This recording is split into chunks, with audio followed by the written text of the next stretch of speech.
Welcome back to the channel. Now we are going to see regarding the concept of ER diagrams and what are the symbols we are going to draw in ER diagrams, and we see one example of ER diagram and all these things.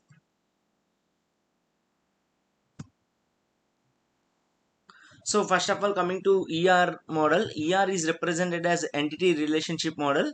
So ER model is a entity relationship model which is used for representing a high level data models, and this is a model used to define what are the elements are there and what are the relationships are there in our system. And this is a conceptual mechanism designed for the database for easy and simple representation for the view of our data. So and ER diagram is a structured manner, and it can be defined. We can define the entities and relations in a easy manner. For example, you can consider here we have drawn one entity with few attributes. So here the student is an entity. The attributes of the student are id, name, age, address are the attributes for an entity student. So what are the components in the ER diagram we are going to see is a ER model is composed into entities, attributes and relation. Entities is classified into weak entity. Attributes are classified into key attributes, composite attributes, multi-valued attributes and derived attributes. Coming to the relation, there is one to one, one to many to one and many to many. We can call the word relation as also cardinality. So let's see what are the symbols we are going to use while drawing ER diagrams. So the rectangular shape defines the entity. The diamond shape represents relation. The oval shape represents attributes. The double rectangle represents weak entity. The double diamond shape represents weak relation. And a double oval circle represents multi-valued attributes. The oval shape with underline represents key attribute. Line with a tree structure, this is a composite attribute. So here in this slide itself I am saying the entity, normally entity whatever the thing we can write, it is an entity like a student and student, employee, teacher, all the things comes under the entity. We have to write only singular values in entity. And relationship is used to join two different entities. And attributes, for one entity there will be multiple number of attributes. Weak entity, the weak entity is an entity where the particular entity having no power for that particular for that particular attribute, all these things. Weak relationship, the relationship will be the weak. If in such cases we will draw weak relationship. Multi-valued attributes means, for example, in a student, if you take a student example, in a student example, the mobile number of the student is a multi-valued. Why? Because one student may have two mobile numbers or three mobile numbers. In such case, we use multi-valued attribute symbol there.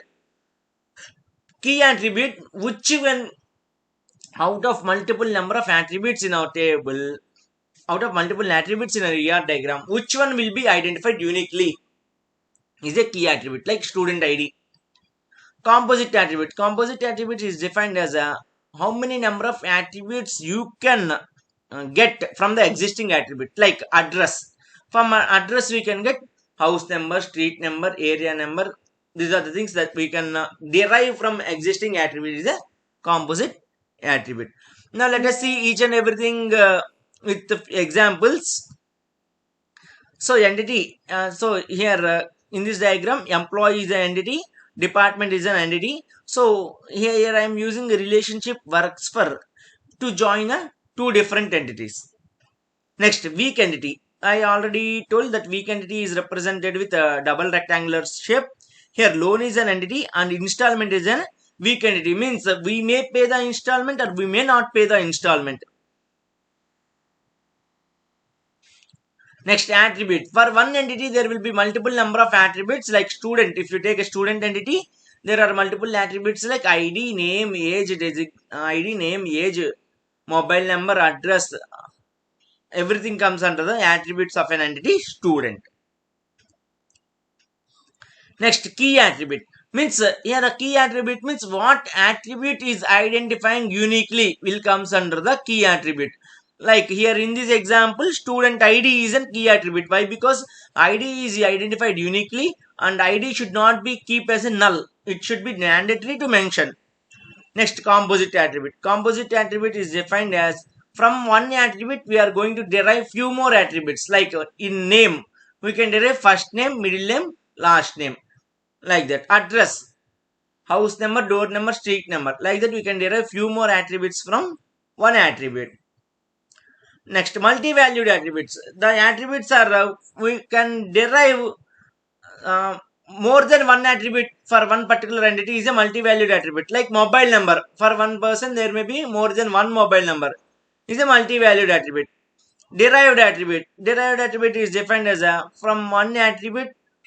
What are the things we can derive? Like age. From age, we can derive few attributes like date, month, year. From that only we are going to get age of a person. So we can we can call that such type of attributes as derived attributes. And make a note of it that derived attributes is represented with oval shape with dotted lines. Now relationship here, the relationship is used to give the relation between the two different attributes. No, sorry, the relationship is used to give the relationship between the two different entities. So let us see what is the relationship and what are the types of relationships that we are having. First one is a one-to-one relationship. So in one-to-one relationship, the two entities are related to only one-to-one mechanism. So here the female is married to one male only. Such type of attribute is a one-to-one relationship. Next, one-to-many relationship. So the scientist is one scientist invents many number of inventions in his lifetime. The scientist may invent multiple things. So I am writing in a scientist place 1 and invention place M. Many to one. Here many students are enrolling for one course. That is many to one relationship. Next, many to many. Here employees are there. Many employees are assigned to many projects. So many to many relationship. So these are the relationships are there in these are the cardinalities in ER diagram. So let us see, and one other important thing that we have to know before going for the example of ER diagram is total participation and partial participation. So here total participation represents that here student enrolled in course. So whatever the thing is represented with the double line is a total participation. So here student enrolled in course. Here student is playing a total participation. And so in this example, total participation is a student and enrolled in a course is a partial participation. So partial participation here. So this is a partial participation, and the partial participation is represented with single line and total participation is represented with a double line. So these are the things that we have to know before moving to the example part. So this is an example. So here I am taking an example of hospital management system. Like some example here I have taken entity called patient. For patient I am having few attributes like patient ID, patient name, sex, address, contact number. Patient prescribed to doctor. So based upon the problem of a patient, he is prescribed to doctor. For a doctor also, doctor ID, doctor name, doctor physician ID, in which specialty he is having ID and all these things. So doctor we is going to check by the patient. So one doctor is going to check multiple patients. So that is why it is mentioned here. And patient prescribes drug. So one patient prescribes multiple drugs. So drugs are going to make by drug manufacturer. Drugs are going to sell by pharmacy. So in pharmacy employees will work. Pharmacy works employee. So this is a way how we are going to represent in a ER diagram. Coming to the conclusion part of an ER diagram, by defining the things in a normal manner is much more complicated. So for representing the things what we are doing in a database, so to overcome the way of representing in a manual format, we came to the concept of ER modeling. So by the help of ER model, what is the thing that we want to convey, we can convey better manner with the help of ER concept. and we can easy to mention the thing what we want to represent, and we can mention the entities, attributes, and relationship between the each and every entities. So these are what advantages of coming with ER diagrams.